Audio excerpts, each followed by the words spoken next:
ఇక్కడ 3 డేస్‌కి ట్రిప్ కోసం వచ్చాం శ్రీశైలంకి. వైల్డ్ లైఫ్ బావుంది. ఇంకా కొంచెం ఎర్లీగా వచ్చుంటే మేబీ ఇంకొంచెం ఎక్కువ చూస్తుండేమో. బట్ బానే కనిపించాయి యానిమల్స్. మేము 2 డేస్ కోసం వచ్చాం గానీ ఇంకా ఎక్కువ రోజులు ప్లాన్ చేసుకున్నాం.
థర్టీ 36 కిలోమీటర్స్ ఉంటుంది.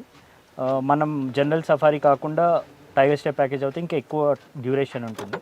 సో యానిమల్ సైటింగ్ అనేది అందులో ఎక్కువ ఉంటుంది. ఓకే, ఇప్పుడు మనం తీసుకునే ప్యాకేజ్లో టూరిస్ట్కి కానీ లేదా మీకు కానీ ఎప్పుడైనా ఎదురవుతుంటాయా?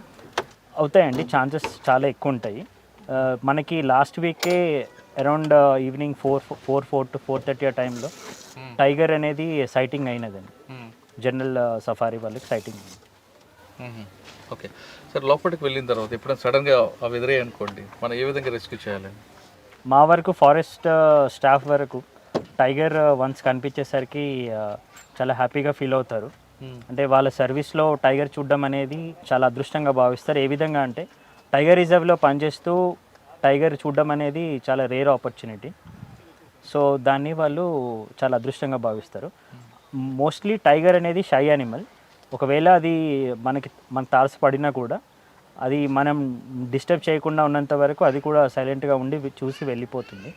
సో మోస్ట్లీ దాని నుంచి మనకి ఎటువంటి ప్రాణాపాయం అనేది ఉండదండి. ఓకే, మనం టైగర్ విషయం పక్కన పెడితే సాధారణంగా ఏ జంతువైనా ఎదురైనప్పుడు ముందు ఏ కాషన్ ఇస్తుంటాయా లేదు డైరెక్ట్ అటాక్ చేస్తుంటాయి? ఒక్కొక్కటి ఎగ్జాంపుల్ చెప్పండి. ఇప్పుడు ప్రతి వైల్డ్ యానిమల్ మనకి ఫస్ట్ వార్నింగ్ అనేది ఇస్తుంది. మనకి ఒకవేళ స్నేక్ అనేది ఉంటే స్నేక్ వచ్చేసి పడగ విప్పుతుంది. ఫర్ ఎగ్జాంపుల్ కోబ్రా లాంటివి పడగ విప్పుతుంది. విప్పిన తర్వాత అది కొంచెం ఇప్పుడు కొన్ని రసల్స్ వైపర్ లాంటివి సౌండ్ కూడా చేస్తాయి అన్నమాట. దాని యొక్క తోకతోని సౌండ్ చేస్తుంది. సో అది మన ఫస్ట్ వార్నింగ్గా ట్రీట్ చేసి అక్కడి నుంచి అలర్ట్ అయ్యి వెళ్ళిపోవడం అనేది చాలా ఉత్తమమైన పని. ఓకే, ఒకవేళ పాము ఎదురైతే ఫస్ట్ మీరు అన్నిట్లుగా కొంచెం పడగలుగుతుంది, రెండోసారి పూర్తిగా వెళ్తుంటారు, మూడోసారి కాటు వేస్తుంది. అవునండి. అంటే ఫస్ట్ బైట్లోనే విషం ఉంటుందా? మనకి ఫస్ట్ బైట్లో విషం ఉండదండి. మోస్ట్లీ మనకి డ్రై బైట్ అంటారు. అంటే అందులో వినం అనేది ఉండదు. అది ఎందుకంటే వినం అనేది ప్రతి స్నేక్కి చాలా ప్రీషియస్ అది. సో అది చాలా రేర్ అకేషన్స్లోనే యూజ్ చేస్తుంది. సో అందుకని ఫస్ట్ అనేది డ్రై బైట్ వేస్తుంది. డ్రై బైట్ తర్వాత కూడా ఒకవేళ అది ఇంకా ఒకవేళ అది థ్రెట్ లాగా ఫీల్ అవుతే అప్పుడు దాని యొక్క వెనం అనేది యూజ్ చేసి యాక్చువల్ బైట్ అనేది అప్పుడు వేస్తుంది. ఓకే, పాము గురించి చెప్పారు. అదేవిధంగా పులి ఎదురైంది అనుకోండి, ఫస్ట్ అది ఏ విధంగా గాండ్రిస్తుందా లేదా డైరెక్ట్ అటాక్ చేస్తుందా? ఇప్పుడు మనకి జనరలీ టైగర్ అనేది షై యానిమల్, చూడంగానే మనం చూసి వెళ్ళిపోవడం జరుగుతుంది. అలా కాకుండా ఒకవేళ టైగరస్ దాని యొక్క కప్స్తో ఉంటే అది దాని కప్స్కి ఏమైనా అటాక్ మనం చేస్తామనే భయంతో గాండించడం జరుగుతుంది. గాండించిన తర్వాత అప్పటికి మనం వెళ్ళకపోతే కొంచెం ముందుకు వచ్చి మనం బెదిరించడానికి ప్రయత్నిస్తుంది అన్నమాట. సో ఈ రెండు వార్నింగ్స్ మనం అర్థం చేసుకొని వెళ్ళిపోతే మనకి ఎటువంటి ప్రాబ్లం అనేది ఉండదు. కానీ మనుషులు చూడగానే అటాక్ చేస్తుంటే కొన్ని వీడియోస్ చూసాము, చంపడానికి ప్రయత్నం చేస్తుంటాయి కదా. అది అంటే ఏ జంతువు అని కానీ దానికి మనం దానికి థ్రెట్ చేస్తున్నప్పుడే అటాక్ చేస్తుంది. అటాక్ కూడా ఏంటంటే అది మోస్ట్లీ ఫుల్ ఫ్లెడ్జ్డ్ అటాక్ ఉండదు అది. సో జస్ట్ అది మనకి వచ్చి ఒక దెబ్బ వేసి వెళ్ళిపోవడానికి ప్రయత్నిస్తుంది, కానీ ఏనాడు మనం చంపడానికి ప్రయత్నించదు. ఓకే సార్, పులి గురించి చెప్పారు. ఎలుగుబంటి? ఇప్పుడు ఎలుగుబంటి వచ్చేసి స్మెల్ ద్వారా ఐడెంటిఫై చేస్తుంది మోస్ట్లీ. సో దాని సరౌండింగ్స్లో యానిమల్ స్మెల్ వచ్చినప్పుడు ఒక విధంగా రియాక్ట్ అవుతుంది, హ్యూమన్స్ స్మెల్ వచ్చినప్పుడు ఒక విధంగా రియాక్ట్ అవుతుంది. హ్యూమన్స్ వచ్చినప్పుడు అది గాండ్రిస్తుంది అనమాట. గాండ్రించినప్పుడు మనం అది అర్థం చేసుకొని వెళ్ళిపోవాలి. లేదు అన్నప్పుడు అది కొంచెం ముందుకి ఛార్జ్ అవుతుంది. సో ఛార్జ్ అయినప్పుడు మనం అక్కడి నుంచి ఎంత త్వరగా వెళ్ళిపోవాలి. మేము ముఖ్యంగా మా స్టాఫ్ వాళ్ళు ఫారెస్ట్లోకి వెళ్ళినప్పుడు ఎలుగుబంటిలతోనే ఎక్కువ ఛాలెంజ్ ఉంటుంది. సో ఎలుగుబంటి అలా గాండించినప్పుడు మా వాళ్ళు అక్కడే ఉన్న ఏదైనా ఒక పెద్ద అంటే వాళ్ళు ఎప్పుడు వాళ్ళతో కర్ర కానీ క్యారీ చేస్తారు. క్యారీ చేసినప్పుడు వాళ్ళు దాన్ని పక్కన చెట్టుని గట్టి కొడతారు. కొట్టినప్పుడు ఆ సౌండ్కి అది కూడా కొంచెం అలర్ట్ అయ్యి అది కూడా వెళ్ళిపోతుంది. ఓకే, మీరు పులి గురించి చెప్పారు, పాము గురించి చెప్పారు, ఎలుగుబంటి గురించి చెప్పారు. ఏనుగు ఎదురైతే ఏ విధంగా మనం కాషన్ ఇస్తాం? ఇప్పుడు మన అమ్రాబాద్ టైగర్ రిజర్వ్లో మన ఎలిఫెంట్ అనేది లేదు. బట్ ఎలిఫెంట్ జనరల్గా ఏం చేస్తుందంటే దాని యొక్క తొండంని అంటే కిందకి వంచుతుందండి. వంచినప్పుడు ఒక వార్నింగ్ లాగా తీసుకుంటాం. అది అలర్ట్ నెక్స్ట్ వార్నింగ్ వచ్చేసి కాళ్ళని రబ్ చేస్తుంది. అంటే మనం ఏదైతే ఇప్పుడు ఎద్దులు ఇట్లా కాళ్ళని గ్రౌండ్కి రబ్ చేస్తాయో ఎస్ అలా చేస్తారు. అవునండి, కాళ్ళు దూకుతున్నట్టు అదేవిధంగా ఎలిఫెంట్ కూడా చేస్తుంది. సో అది వన్స్ మనం ఐడెంటిఫై చేసి అక్కడి నుంచి వెళ్ళిపోవడం అనేది చాలా హెల్ప్ఫుల్. ఇవన్నీ కాకుండా కాషన్ ఇవ్వకుండా అటాక్ చేసే జంతువులు ఉంటాయి. 99% ఏవి అంటే కాషన్ ఇవ్వకుండా అటాక్ చేయవండి. అన్లెస్ అండ్ అట్లా అది థ్రెటన్ అండ్ ఫీల్ అయినప్పుడు, అంటే దానికి రెస్పాన్స్ టైం అనేది చాలా తక్కువ ఉన్నప్పుడు, దానికి ఏం చేయాలని తెలియనప్పుడు అవుట్ ఆఫ్ రిఫ్లెక్స్ యాక్షన్ ఆ విధంగా చేసే ఛాన్స్ ఉంటుంది. ఇప్పుడు మనం అమరాబాద్ టైగర్ జోన్లోకి వచ్చాం, సఫారీలో తిరుగుతున్నాం. సాధారణంగా ఏ టైంలో ఎక్కువ వస్తుంటాయి, క్రాసింగ్ అవుతుంటాయి? మనకి జనరలీ యానిమల్స్ అనేవి దానికి requirement, water requirement early in the morning ఉంటుంది అండ్ ఈవినింగ్ టైంలో ఉంటుంది. So during sunset and during sunrise అప్పుడు అండ్ ఆఫ్టర్ సన్సెట్ అప్పుడు ఎక్కువ సైటింగ్స్ అవుతాయి. సో ఒక వాటర్ బాడీ నుంచి ఇంకో వాటర్ బాడీకి మూవ్ అయ్యేటప్పుడు మనకి ఆ టైంలో సైటింగ్స్ అనేవి ఎక్కువ ఉంటాయి. ఇప్పుడు మనం వస్తున్న ఈ పీరియడ్ ఇప్పుడున్న ఈ ప్లేస్లో కేవలం పులులే ఉంటాయా, ఇంకా వేరే జంతువులు కనిపిస్తాయి? మనకి టైగర్తో పాటు లెపర్డ్స్ ఉంటాయండి, చిరుతపులిలో. చిరుతపులితో పాటు ఎలుగుబంటి ఇంకా అవి కాకుండా హర్బివర్స్ అంటే మనకి జింక స్పీషీస్ చాలా ఉన్నాయి. సాంబార్ డియర్ ఒకటి, స్పాటెడ్ డియర్ ఒకటి, అండ్ మనకి చింకారా అని చెప్పేసి ఇలా వేరియస్ జింకలు కూడా మనకి ఇక్కడ ఉన్నాయి. ఇక్కడ మీ ఫారెస్ట్లోకి సఫారీ ద్వారా తీసుకెళ్తుంటారు, వాళ్ళకి సెక్యూరిటీ అంతా మీరే చూస్తారా? అవును, మేమే చూస్తాము. మాతో పాటు మా జనరలీ డ్రైవర్ ఆయన వాళ్ళకి చాలా ఎక్స్పీరియన్స్ ఉంటుంది. అండ్ ఉన్న డ్రైవర్స్ కూడా చాలా వరకు చెంచూస్ ఉన్నారు. సో వాళ్ళకి యానిమల్స్ వచ్చినప్పుడు ఏ విధంగా నేను చెప్పినట్టు వార్నింగ్స్ ఏ విధంగా వాళ్ళు ఐడెంటిఫై చేసి అకార్డింగ్లీ ప్రికాషనరీ మెజర్స్ తీసుకుంటారు. అది కాకుండా అపార్ట్ ఫ్రమ్ దట్ మాకు వైర్లెస్ ప్రతి వెహికల్కి వైర్లెస్ ఎక్విప్మెంట్ ఉంటుంది. సో వైర్లెస్ ఎక్విప్మెంట్ ద్వారా ఎక్కడైనా ప్రాబ్లం ఉన్నప్పుడు వైర్లెస్ ద్వారా కమ్యూనికేట్ చేసుకుంటాం. ఓకే సార్, ఇప్పుడు 2400 రూపాయలు లేదా 1000 రూపాయలు మినిమం సఫారీతో లోపలికి వస్తాం సార్. పులి కనబడిపోవడం పక్క పర్వాలేదు, ఏదో ఒక జంతు కనబడుతుందా, లేదంటే నిరాశ నిస్సృత వెళ్ళాల్సి వస్తుంది వచ్చిన వారు? అంటే ఇక్కడ దాన్ని నేను వేరే విధంగా చెప్పదలుచుకున్నాను అండి. ఇప్పుడు మనకి ఫర్ ఎగ్జాంపుల్ సిటీలో ఉంటే చాలా పొల్యూషన్ లాంటిది ఉంటుంది. ఇప్పుడు ఇలాంటి ఏరియాలో వచ్చినప్పుడు చాలా ఫ్రెష్ ఎయిర్ అనేది ఉంటుంది. మనకి ఇప్పుడు కోవిడ్ సెకండ్ వేవ్ వచ్చినప్పుడు అదే ఆక్సిజన్ కోసం చాలా ఇబ్బంది పడ్డాము. ఇక్కడ చాలా ఎక్కువగా ఉంటుంది, చాలా ఫ్రెష్ ఉంటుంది. అండ్ దీంతోపాటు ఇక్కడ ఉన్న యాంబియన్స్ అంటే మనకి ఇప్పుడు జపాన్లో ఒక షిన్రిన్ యోకో అంటారు, అంటే ఫారెస్ట్ బాత్ అంటారు. ఫారెస్ట్ బాత్ అంటే వాళ్ళ కాన్సెప్ట్ ఏంటంటే ఫారెస్ట్లో నడుచుకుంటూ వెళ్తుంటే చెట్లు వదిలే స్మెల్స్ కానీ లేకపోతే బర్డ్స్ వేసే సౌండ్స్ కానీ వీటివన్నిటి వల్ల మెంటల్ పీస్ అనేది చాలా ఉంటుంది. సో మనం దాన్ని కూడా ఆ విధంగా కూడా బెనిఫిట్ అవ్వచ్చు అన్నమాట. ఇప్పుడు అమరాబాద్ ఫారెస్ట్ రేంజ్లో ఎన్ని ఎకరాలు ఉంది, ఎన్ని పులులు ఉంటాయి, మొత్తం ఎన్ని కిలోమీటర్లు చూపిస్తాం? మనకి మొత్తం అమరాబాద్ టైగర్ రిజర్వ్ వచ్చేసి 2611 స్క్వేర్ కిలోమీటర్స్ అండి. సో ఇప్పుడు మననూర్ రేంజ్ ఒకటి వచ్చేసి 49,000 హెక్టర్స్ అండి. సో ఈ 49,000 హెక్టర్స్లో కరెంట్లీ మా పర్టికులర్ రేంజ్లో 3 to 4 టైగర్ మూమెంట్స్ ఉన్నాయి. ఓవరాల్ టైగర్ రిజర్వ్లో చూసుకుంటే మనకి 24 నుంచి 30 టైగర్స్ వరకు ఫోటోగ్రాఫిక్ ఎవిడెన్సెస్ ఉన్నాయి. ఫోటోగ్రాఫిక్ ఎవిడెన్సెస్ అంటే మా కెమెరా ట్రాప్స్లో క్యాప్చర్ అయిన ఇమేజెస్. అవి కాకుండా ఇంకా ఎక్కువ కూడా ఉండొచ్చు. ఫారెస్ట్లో ఇప్పుడు ఇలాంటి జంతువులు కనిపిస్తున్నాయి, ఆ జంతువుల గురించి మొత్తం ఈశ్వర్ గారు చెప్తారు. ఈశ్వర్ గారు చెప్పడం మనం చూస్తుంది జంతువు ఏంటి? అది నీల్గాయ్ సార్. అది నీల్గాయ్ దాని పిల్లతో ఉంది. సో ఇప్పుడు మనం చూడొచ్చు నీల్గాయ్ యొక్క పిల్ల ఉంది. పిల్ల జనరలీ ఏజ్ కూడా మనం చెప్పగలం సార్. అంటే దాని యొక్క బాడీ హైట్కి ఎంత హైట్ ఉందో దాన్ని బట్టి అది 6 months ఉందా లేకపోతే 12 months ఉందా, 1 year ఉందా అనేది రఫ్గా మనం ఒక ఎస్టిమేట్ చేయొచ్చు. మనకి జనరలీ ఈ నీల్గాయకి ఒక 2 నుంచి 3 పిల్లలు పుడతాయి సార్ ఒక్కసారిగా. ఒక 1 time 2 to 3 బేబీస్కి డెలివరీ చేస్తుంది. అండ్ జనరలీ ఈ బేబీని కాపాడుకోవడానికి ఎక్కడైతే చెట్ల పొదలు ఎక్కువ ఉంటాయో ఆ ప్లేస్లో తిరుగుతూ ఉంటుంది. సో దట్ వేరే ప్రీడేటర్స్ అంటే మనకి వైల్డ్ డాగ్స్ కానీ లెపర్డ్స్ కానీ టైగర్స్ కానీ కనిపించకుండా చాలా జాగ్రత్తగా అది తీసుకెళ్తూ ఉంటుంది. ఇప్పుడు ఇలాంటి వాటి మీద కూడా పులులు అటాక్ చేసే అవకాశం ఉంటుంది కదా? చేస్తాయండి, పులులు అటాక్ చేస్తాయి. ఇప్పుడు మనం ఉన్న ఏరియా అంతా కూడా టైగర్ జోన్. అవును, ఇక్కడ మేము దాదాపు 40 టైగర్స్ ఉన్నాయని చెప్తున్నాను. అవునండి, ఇక్కడ ఇవి వస్తున్నాయి. అవునండి. మరి వాటికి డేంజర్ కదా? అంటే మనకి ప్రకృతిలో సర్వైవల్ అది ఫిటెస్ట్ అండి. ఇప్పుడు టైగర్ దీని మీద డిపెండ్ అవుతుంది. అండ్ అది ఆ విధంగానే మనకి న్యాచురల్ బ్యాలెన్స్ అనేది ఏర్పడుతుంది. So as part of wild థింగే మనకి ఒక యానిమల్ మీద డిపెండ్ అవుతూ ఇంకో యానిమల్ అనేది సర్వే అవ్వడం జరుగుతుంది. ఇప్పుడు మనం ఉన్న ఏరియాతో పాటు ఇక్కడ చిన్న చెంజు పెంటలు కనిపిస్తున్నాయి. అవును, ఎన్ని ఉండొచ్చండి ఇక్కడ? వాళ్ళకి ఏ విధంగా జీవనాధారం? మనకి టోటల్ ఒక 14 చెంచు పెంటస్ ఉన్నాయండి.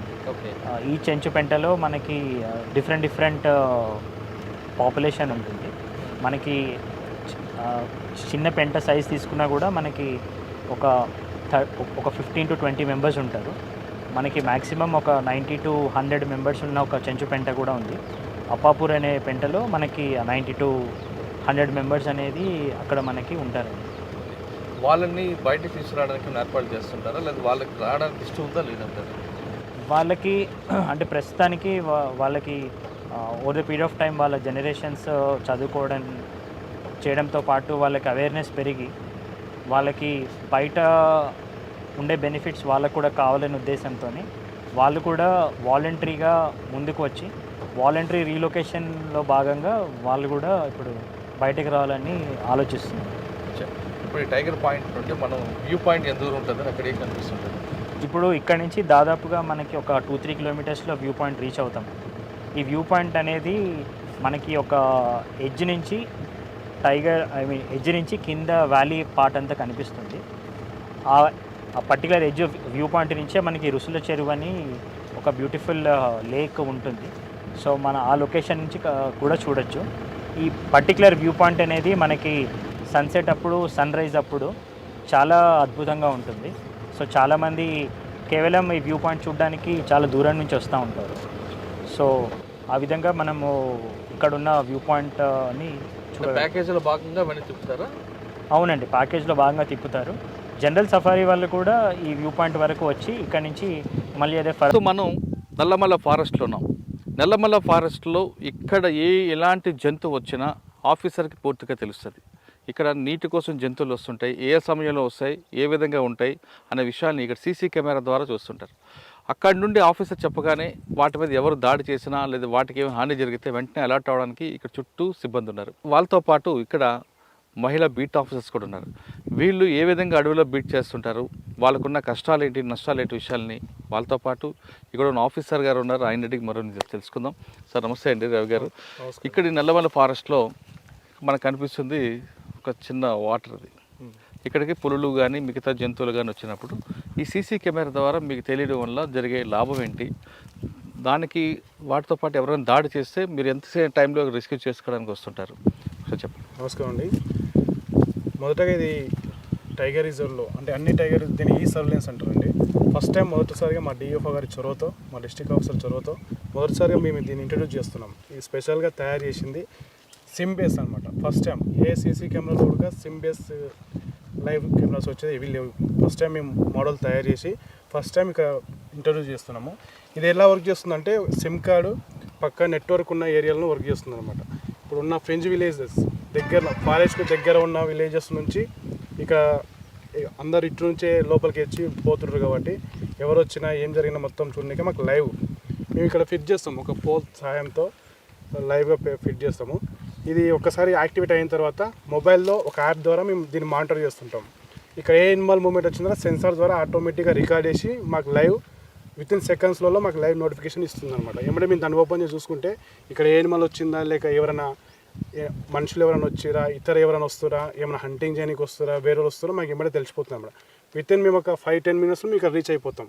మెయిన్ రోడ్ పక్కలో ఉంది కాబట్టి రీచ్ అయిపోతాం అనమాట. ఇక్కడ ఏమైనా ప్రాబ్లం ఉన్నా, ఇంకోటి ఏంటంటే ఇక్కడ ఏ ఎనిమల్ ఏ టైంలో వస్తుంది, వాటి బిహేవియర్ ఎట్లా ఉంది, ఏ మొత్తం మేము లైవ్ కెమెరా ద్వారా చూడొచ్చు అనమాట. ఓకే, ఈ ఫారెస్ట్లో ఇలాంటివన్నీ పెట్టారండి? ఇప్పటికి 10 పెట్టినాం మేము ఇక్కడ ఫారెస్ట్లో. అంటే కొన్ని దగ్గర సిగ్నల్ రాని ప్రాంతాల్లో మరి ఎప్పుడు మీరు దాన్ని ఎలా సార్ట్అవుట్ చేసుకుంటారు?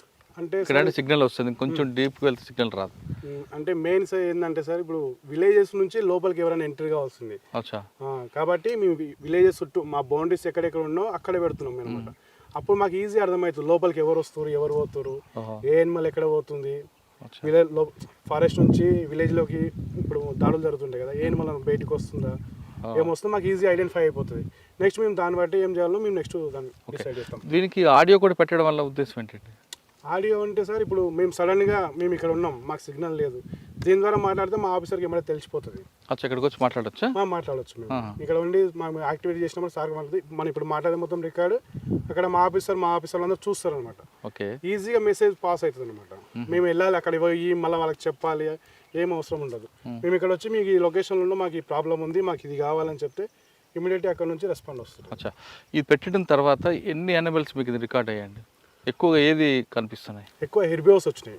స్లేట్ బేర్ ఒకసారి వచ్చింది. హెర్బియోస్ బాగా నైట్ టైం వాటర్ దానికే సామర్స్ ఎప్పుడు ఈ మడ్ ఏరియాలలో బాగా రెస్ట్ తీసుకుంటాను నైట్ టైము. తర్వాత ఈ వైల్డ్ డాగ్స్ కూడా బాగా వచ్చినాయి. అన్ని వాటి మూమెంట్స్ మాకు ఒకసారి వైల్డ్ డాగ్ హంటింగ్ కూడా వచ్చింది, ఇందులో వీడియో రికార్డ్ అయింది మొత్తం. ఇప్పుడు లోకల్గా తిరుగుతుంటారు కదా పశువుల కాపర్లు, వాళ్ళు వస్తుంటే కూడా మేము ఐడెంటిఫై చేసి ఇంకోసారి ఆ ఏరియాకి వెళ్ళొద్దని మేము మాకు ఈజీ అయిపోతుంది చెప్పడానికి వాళ్ళకు కూడా. ఇప్పుడు మనం ఉన్న ఏరియా వాటి తిరిగే ఏరియా, తిరిగేట ఏరియా. ఈ ప్రాంతంలో మనుషులు రాకూడదు ముందే అలర్ట్ చేస్తారా? ముందే అలర్ట్ చేసేస్తాం మేము. ఒక అబ్బాయి అంటే ఒక పర్సన్ ఇక్కడ వచ్చిందంటే మాకు ఐడియా వచ్చేస్తుంది. నెక్స్ట్ టైం ఆ ఏరియాకి ఎందుకు అయినా వెళ్ళొద్దని మేము చెప్పేస్తాం. అతను భయం ఉంటుంది, నెక్స్ట్ టైం అక్కడ వెళ్ళొద్దు అని. ఎందుకంటే వాటర్ ఏరియా కాబట్టి ఎనిమల్స్ అని చుట్టుపక్కల తిరుగుతాయి. ఏ టైంలో ఎక్కువ వస్తుంటాయి? Morning, evening time. Night time? Night time అంతా ఇక్కడ నైట్ టైం కూడా రికార్డ్ అవుతుంది ఇక్కడ. ఇది నైట్ విజన్ కెమెరా. అచ్చా, ఇప్పటి వరకు చూస్తున్నాం ఫారెస్ట్ డిపార్ట్మెంట్లో కేవలం మనుషుల ద్వారా కాకుండా టెక్నాలజీ కూడా తీసుకొచ్చారు ప్రస్తుతం రోహిత్ రెడ్డి గారు. టెక్నాలజీని వాడుతూ దీన్ని ఎలా సెక్యూరిటీ చేయాలి, ఇక్కడ ఉన్న జంతువుల రక్షణకు ఏ విధంగా చేయాలి, అదేవిధంగా జంతువులు మనుషులపై దాడి చేయడం కానీ లేదా మనుషులు ఇక్కడికి వచ్చిన జంతువులు వాళ్ళపై దాడి చేయకుండా ఎలాంటి చర్యలు చేపట్టాలన్నది మనుషులతో కాదు టెక్నాలజీని పూర్తిగా అడవి వరకు తీసుకొచ్చారు రోహిత్ రెడ్డి గారు. ఇక అడవిలో నైట్ బీట్ ఆఫీసర్స్ ఉంటారు. ఇక్కడ బీట్ ఆఫీసర్స్ మహిళలు చేస్తున్నారు. వీళ్ళకి ఎలాంటి కష్టాలు వస్తున్నాయి, ఏ విధంగా ఎదుర్కోబోతున్నారు. మహిళ అనగానే చాలామంది కొంచెం చిన్న చూపు చూస్తారు, కానీ ఫారెస్ట్ డిపార్ట్మెంట్లో మహిళలు మాత్రం ఖచ్చితంగా ఫారెస్ట్లో తిరుగుతారు, ఒకళ్ళు ఇద్దరు తిరుగుతుంటారు. ఇక్కడ జంతువులు వాళ్ళతో జంతువుల నుంచి దాడే కాకుండా ఒకవేళ మనుషులు దాడి చేస్తే వాళ్ళు ఏ విధంగా తప్పించుకుంటారు విషయాల్ని వాళ్ళని తెలుసుకుందాం. చెప్పమ్మా, ఇక్కడ నల్లమల ఫారెస్ట్లో మీరు తిరుగుతుంటారు. ఒకవేళ ఇలాంటి దాడులు జరిగినప్పుడు కానీ జంతువులు దాడి చేసినా లేదా కొంతమంది మీరు ఎవరైనా స్మగ్లింగ్ చేస్తున్నప్పుడు అడ్డుకోకపోతే వాళ్ళని కూడా మీకు అటాక్ చేసే కానీ చాలా సంఘటనలు ఎదురుతుంటాయి. వాళ్ళని ఏ విధంగా మీరు ఎదుర్కొంటారు? నమస్తే సార్, నా పేరు జోష్న. నేను forest beat officer Amrabad tiger రిజర్వ్లో వర్క్ చేస్తున్నాను, అమరాబాద్ రేంజ్ కింద. జనరల్గా బీట్ ఆఫీసర్స్ ప్రతిరోజు మాకు పెట్రోలింగ్ అనేది ఉంటుంది సార్. ఫుడ్ పెట్రోలింగ్ చేయాలి. మేము బేస్ క్యాంప్స్ ఉంటాయి మా ఏరియాకి, సెక్షన్కి ఒక బేస్ క్యాంప్ ఉంటుంది. ఆ బేస్ క్యాంప్లో వాచర్స్ ఉంటారు మాకు అసిస్టెంట్స్గా, తోడుగా. ఒక్కరే వెళ్ళలేం కదా, వైల్డ్ లైఫ్తో థ్రెట్ ఉంటుంది, పీపుల్తో కూడా థ్రెట్ ఉంటుంది. కాబట్టి మేము వాచర్ సహకారంతో మంత్లీ 26 days పెట్రోలింగ్ అనేది చేస్తాం. ఫుడ్ పెట్రోలింగ్ 26 days మేము రోజుకి ఎన్ని కిలోమీటర్ తిరగాలి? మేము మినిమం 2 to 5 kilometers డెఫినెట్గా తిరగాలి. అది కూడా అట్లా తిరిగినాము అనకుండా దానికి ఒక రికార్డ్ పద్ధతిలో మాకు ఒక యాప్ ఇవ్వడం జరుగుతుంది. జిఐఎస్ రిలేటెడ్ నుంచి పెట్రోల్ యాప్ అంటారు. ఆ యాప్లో మేము డాటా వెళ్ళంగానే మా బీట్ ఎంటర్ అవ్వగానే రికార్డ్ చేసి స్టార్ట్ చేస్తాం. మేము ఎక్కడెక్కడ వాక్ చేసినాం, ఏం చేసినాం మొత్తం రికార్డ్ అవుతుంది. ఇన్ కేస్ నడుస్తున్నప్పుడు సాంబారు అడుగులు కానీ పగ్మార్క్స్ కానీ వాట్ ఎవర్ అది ఏమున్నా అందులో ఫెసిలిటీ ఉంటుంది. వాటర్ బాడీ అయినా న్యాచురల్ వాటర్ బాడీయా కాదా, ఇక్కడ ఎంక్రోచర్స్ ఉన్నారు అనుకోండి, ఎన్ని సంవత్సరాల నుంచి ఎంక్రోచ్ చేస్తున్నారు, ఎవ్రీ డీటెయిల్ క్యాప్చర్ చేయడానికి ఇందులో ఆప్షన్స్ అన్నీ మాకు ఆల్రెడీ యాప్ ప్రిపేర్డ్గా ఉంటుంది. ఆ డేటా మాకు ఆటోమేటిక్గా జిఎస్కి ఎంటర్ అయిపోతుంది. అంటే ఫుడ్ పెట్రోల్ మీరు ఒక్కరే చేస్తారు, మీతో పాటు ఇంకెవరు ఉంటారు? మాతో వాచర్స్ ఉంటారు, లేడీ బీట్ ఆఫీసర్స్కి తోడుగా బీట్ ఆఫీసర్స్ తోటి కూడా వెళ్తాం. వారం ఒక సెక్షన్ ఆఫీసర్స్తో కలిసి వెళ్తాం. రేంజర్స్ కూడా పార్టిసిపేట్ చేస్తుంటారు. ఎవ్రీథింగ్ ఫుడ్ పెట్రోలింగ్ చేస్తాం. 26 days అయితే చేస్తాం. మంత్లీ 30 daysలో 26 days మాకు మినిమం టార్గెట్ అనమాట. పెట్రోలింగ్ చేసినప్పుడు మేము ఏం నోటీస్ చేసినా ఇందులో క్యాప్చర్ చేయాలి. థ్రెట్ అంటే యానిమల్స్ నుంచి థ్రెట్ ఉంటుంది కోర్ ఏరియాస్లో. ఇప్పుడు బీట్ ఆఫీసర్స్ ఎలా అంటే యానిమల్స్ని మూమెంట్ని డిస్టర్బ్ చేయకుండా ఉండాలి. ఆఫ్టర్ 5 వెళ్ళడం వల్ల హ్యూమన్ ఇంటర్ఫియరెన్స్ అవ్వడం వల్ల అవి డిస్టర్బ్ అవుతాయి వైల్డ్ యానిమల్స్. సో కొన్నిసార్లు ఛాన్సెస్ ఉంటాయి అన్నమాట అటాక్ చేయడానికి. ఎస్పెషల్లీ స్లాత్ బీర్, ఎలుగుబంటి అటాక్ చేస్తాయి సాయంత్రం పూట అలా వెళ్ళడం కానీ, ఎర్లీ మార్నింగ్స్ వెళ్ళడం కానీ, అలా వెళ్ళినప్పుడు అటాక్ చేస్తాయి. సో టైం బేస్డ్గా వెళ్ళి చూడాలి. కొన్నిసార్లు మార్నింగ్ కూడా చేయాలి. ఎందుకంటే ఇప్పుడు బఫర్ ఏరియాలో ఎంక్రోచర్స్ ఉంటారు కదా, పొలాల వాళ్ళు ఉచ్చులు పెట్టకుండా చూసుకోవడం, స్నేర్ సర్చింగ్ అంటారు, అది కూడా ఒక యాక్టివిటీ మా దగ్గర, అది కూడా చేస్తాం. ఇంకా ఏదైనా ఇప్పుడు సపోజ్ ఒక పగ్ మార్క్ కానీ వాటి ఫీసెస్ ఉంటాయి, అది మనం స్కాట్ అంటాం, అది నోట్ చేసేసి కెమెరాస్ ఫిక్స్ చేయడం. కెమెరాస్ ట్రాప్స్ అనమాట, ఆపోజిట్లో కెమెరాస్ పెడితే రికార్డ్ అవుతాయి కెమెరాలో. 1 month డేటా, వీక్లీ డేటా కూడా సబ్మిట్ చేస్తారు. కెమెరా టైగర్ మూమెంట్ ఎలా అది కూడా చేస్తారు. With the help of watchers చేస్తాం. మీరు ఈ సర్వీస్లో ఎప్పుడైనా జంతువుల దాడులు జరిగాయా? జంతు దాడులు అంటే అలర్ట్గా నేను వర్క్ చేసే ఏరియాలో జరగలేదు, కానీ సమ్ అదర్ రేంజ్లో దాడులు అంటే విలేజర్స్ని దాడి చేశాను. మీరు అడవిలో తిరుగుతారమ్మా, అడవిలో ఉన్న జంతువులతో ప్రాణభయమా, అది అడవి బయట ఉన్న మనుషుల్లో కనబడే మృగాలు ఉంటాయి వాటితో భయం మీకు? యాక్చువల్గా అయితే జంతువులతో కంటే మాకు పబ్లిక్తోనే భయం ఎక్కువ ఉంటుంది యాక్చువల్గా. ఎందుకంటే మేము యాజ్ పర్ నేనైతే బఫర్ ఏరియాలో వర్క్ చేస్తా. ఎంక్రోచర్స్ ఉంటారు, వాళ్ళని అలర్ట్ చేస్తూ ఉండాలి. అడవి నరకొద్దు, చెట్లు నరకొద్దు, పక్కకి జరుపుకోవద్దు, ఎక్స్టెన్షన్స్ చేయొద్దు, పొలాలు ఈడ్ వరకే చేసుకోవాలి, ఎంట్రీ చేయొద్దు, ఎంట్రీ వల్ల ఏంటి అనేది అవేర్నెస్ చేస్తూ ఉండాలి వాళ్ళకి.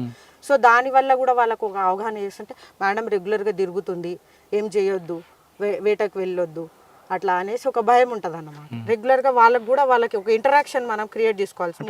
ఆ క్రమంలో మీ మీద ఎప్పుడైనా ఎదురు తిరిగారా? ఎదురు ఏం తిరిగారు, అంత రూట్లెస్ అయితే లేరు ఫ్రాంక్లీ స్పీకింగ్. వాళ్ళకి ఇంకా గట్టిగా రూల్స్ ఏం తెలియవు కాబట్టి మనం అవేర్ చేస్తూ ఉండాలి. ఇంకా వాట్ ఎవర్ మనం ఎట్లా అప్రోచ్ అవుతాం అనేది మ్యాటర్స్. ఈ టెక్నాలజీ వాడడం వల్ల మీకు పని భారం తగ్గింది అనుకోవాలా? పని భారము అంటే పని చాలా బెటర్, అంటే ఈజీ వే ఆఫ్ ట్రాకింగ్ అనమాట. ఒఫెన్స్ని జల్దీగా ట్రాక్ చేయొచ్చు మనం. ఇప్పుడు వెళ్ళి సార్ని పిలుచుకొచ్చి ఇక్కడ అయింది అఫెన్స్ జరిగే బదులు ఇటువంటి టెక్నాలజీస్ ద్వారా అప్డేట్ వెంటనే వెళ్ళిపోతుంది. సో దట్ మేము ఈజీగా అఫెండర్ని పట్టుకోవడం కానీ వాళ్ళని అలర్ట్ చేయడం వల్ల ఏమైతే నెక్స్ట్ టైం చేయొద్దు, వీళ్ళు ఫాస్టెస్ట్ ఉన్నారు అని చెప్పేసి వాళ్ళకి ఒక ఐడియా వచ్చేస్తుంది. టైగర్ రిజర్వ్లో ఎంట్రీయే తప్పు కాబట్టి సార్ వాళ్ళందరూ ముందే పెట్టేస్తారు కెమెరాస్. సో ఆ బేసెస్ కూడా మనం వాళ్ళకు అవేర్ చేయడం వల్ల ఏమవుతుందంటే కొంచెం తగ్గిపోతుంది. ఓకే, మీ సర్వీస్లో ఎప్పుడైనా హంటింగ్ అయిన ఏరియాకి వెళ్ళి అక్కడైనా ఒక యానిమల్ ఉన్నప్పుడు ఖచ్చితంగా అక్కడికి లేపడి వస్తుంది, అటువంటి సంఘటనలు ఎదురుపడ్డాయి? హంటింగ్ కేసెస్ ఉంటాయి. ఇప్పుడు ఒక పులి కానీ చిరుత పులి కానీ హంట్ చేస్తుంది. హంట్ చేసి ఆవుని కానీ వాటిని మా దాంట్లో కంపెన్సేషన్స్ కూడా ఉంటాయి. ఒక రైతుది సపోజ్ యానిమల్ కిల్ అయింది, క్యాటిల్ కిల్ కంపెన్సేషన్ ద్వారా మా డిఎఫ్ఓ గారు వితిన్ 1 month లోపు వాళ్ళకంటే ఒక థాట్ రాకూడదు కదా, మా యానిమల్ని చంపింది మేము దాన్ని చంపేసాము, అలా కాకుండా వితిన్ 1 monthలో ఫాస్ట్ ప్రాసెస్లో వాళ్ళకి కంపెన్సేషన్ ఇవ్వడం కూడా జరుగుతుంది. అయితే ఏంటంటే యానిమల్ కిల్ అవ్వగానే ఒకటేసారి పులి మొత్తం తినదు, దాన్ని అలా ఆ కళేబరాలను వదిలేసి మళ్ళీ వెళ్తుంది. సో మేము అప్పటిదే అలర్ట్ అయిపోయి వెళ్ళి కెమెరాస్ ఫిట్ చేస్తాం అన్నమాట. సో దట్ ఆ పులి ఏది తింటుందో మళ్ళీ వస్తుంది కదా తినడానికి, సంథింగ్ మళ్ళీ తినడానికి వస్తుంది, అప్పుడు అది కెమెరాలో రికార్డ్ అవుతుంది. ఆ డాటా ఎవ్రీ వీక్ డాటా మేము ఆఫీస్కి సబ్మిట్ చేస్తాం, హైయర్ ఆఫీస్. అంటే మీ సర్వీస్లో అటువంటి ఏమైనా ఇన్సిడెంట్స్ అయినాయి, క్యాటిల్ కిల్ కంపెన్సేషన్ అయింది, ఊర్లో వాళ్ళు చెప్పడం వల్ల మేము వెళ్ళడము, దాన్ని చూసేసి ఒకవేళ మొత్తము తినేసింది, కలేబరం మొత్తం తినేసింది, ఏమీ లేదు ఇక రాదు అనే పొజిషన్లో దాన్ని క్రిమేట్ చేసి దాని ఫోటోలు అప్డేట్ చేసి దాని పంచనామా క్రియేట్ చేసి సార్ వాళ్ళకు అప్డేట్ చేస్తాం అన్నమాట. అంటే పులి చంపిన తర్వాత ఒకేసారి తిరగదు, దాచుకుంటుంది, కానీ అక్కడ అదే ఆహారం కోసం మిగతా జంతువులు కూడా వచ్చే అవకాశం ఉంది కదా? మిగతా జంతువులు కూడా వస్తాయి, కాకపోతే ఇంకా ఈ పులి టెరిటరీ తెలుసు కదా, అది టెరిటరీ క్రియేట్ చేసుకుంటే ఇంకా వేరేది రావడానికి ఛాన్స్ ఉండదు, అది టెరిటరీ క్రియేట్ చేసుకుంటుంది మాక్సిమం. వేరే యానిమల్స్ ఇప్పుడు హర్బివోర్స్నే తింటుంది కదా పులి, మెయిన్ శాకాహార జంతువులనే తింటుంది కాబట్టి శాకాహారం తినేదంతా గ్రాస్ ల్యాండ్స్, దానికోసం మనం గ్రాస్ ల్యాండ్స్ మళ్ళీ డెవలప్ చేస్తాం. అలా ఉంటుంది. వేరే యానిమల్స్ వచ్చి తినే అంత నెక్స్ట్ ఇంకోటి రికార్డ్ అయింది అన్నట్టుగా అయితే నా పరిధిలో జరగలేదు. ఓకే, జింకలు మీకోసం శాకాహారం గ్రాస్ డెవలప్ చేస్తారు, కానీ అక్కడికి బఫేలోస్ రావడం వల్ల ఆ పెంట వల్ల జింకలు రావు, మరి వాటిని ఎలాగ మీరు కంట్రోల్ చేస్తారు? దాన్నే గ్రేజింగ్ అనే ప్రాసెస్ ఉంటుంది. గ్రేజింగ్ చేయకుండా వేరే వాటిని ఆపుతాం మేము. మా క్యాటిల్ ఏంటంటే అదర్ డొమెస్టిక్ యానిమల్స్ తిరగడం వల్ల, ఆవులు పశువులు తిరగడం వల్ల వాటి వల్ల రీజనరేషన్ తగ్గిపోతుంటాయి. ఆ రీజనరేషన్ తగ్గకుండా ఉండడానికి మేము దాన్ని ఇప్పుడు గ్రాస్ ల్యాండ్ డెవలప్ చేస్తే దాని చుట్టూ ఫెన్సింగ్, అది కూడా మన ఈ ఫెన్సింగ్ నార్మల్ మన బండేరుతో చేస్తాం, ఫెన్సింగే చేస్తాం. ఫెన్సింగ్ చేసుకొని అక్కడికి ఆ ఏరియా వరకు వేరే యానిమల్స్ రానివ్వరు, ఆ ఏరియాకి ఓన్లీ గ్రాస్ ల్యాండ్ వైల్డ్ లైఫ్కే యూజ్ చేసేలాగా అలా చేస్తారు. మీ సర్వీస్లో ఎప్పుడైనా ఎదురుపడిందా పులి? పులి నా సర్వీస్లో అంటే మా అదర్ బీట్ ఆఫీసర్స్కి ఎదురైంది, నాకేం ఎదురు కాలేదు, బట్ కెమెరాస్లో రికార్డ్ అయింది. కెమెరా రికార్డ్ కాదు, మీరు ఎప్పుడైనా చూసారా? ఆమె డైరెక్ట్ సైట్ ఇంకా రాలేదు, అదృష్టం ఇంకా రాలేదు. అదృష్టం రాలేదా? అదృష్టం రాలేదు, అదృష్టంగానే భావిస్తాం మేము. పులి సైట్ అయిందంటే అది మాకు ఒక achievement, so that we are doing very good job. మళ్ళీ వస్తుంది పులి మా దగ్గరికి అని చెప్పి విల్ ఫీల్ హ్యాపీ. అవును సార్. అడవిలో టెక్నాలజీ పెట్టడం వల్ల ఎలాంటి బెనిఫిట్లు వస్తాయనే విషయాన్ని మనం ఇక్కడ ప్రస్తుతం నల్లమల్ల ఫారెస్ట్లో చూసాం. సాధారణంగా మనుషుల మీద డిపెండ్ అవుతున్న కొంతమంది ఆఫీసర్లు ఈ టెక్నాలజీ కానీ అడాప్ట్ చేసుకుంటే మ్యాన్ పవర్ ప్రాబ్లమే ఉండదంటూ రోహిత్ గారు ఖచ్చితంగా ఈ స్పాట్ని ఆయన ప్రూవ్ చేశారు.